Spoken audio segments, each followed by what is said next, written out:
Assalamualaikum warahmatullahi wabarakatuh. Sampurasun.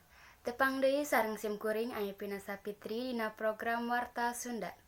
Aya warta naon wae dinten ayeuna teh, mangga urang sakseni warta salengkapna.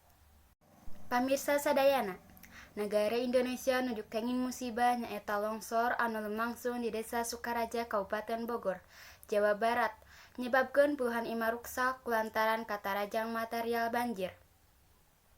Di Kampung Ciputi Tongo, Bogor, Jumaah tanggal 3 Januari 2020. Katembong imah-imah nu aya di deket gawir kaurug ku taneuh, ngan ukur aya sababaraha di antarana anu katembong bagean hatepna, jeung sababaraha deui rata kaurug ku taneuh.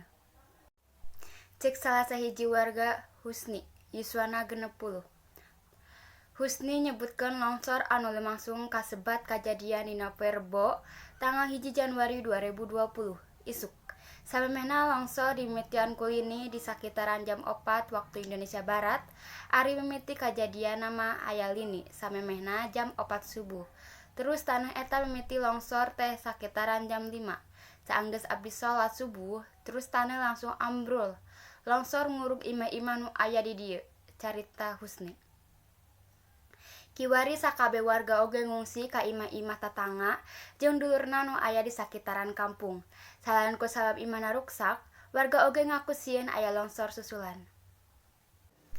Pamirsa sadayana, mun sakitu nu dipikahatur ku program Warta Sunda.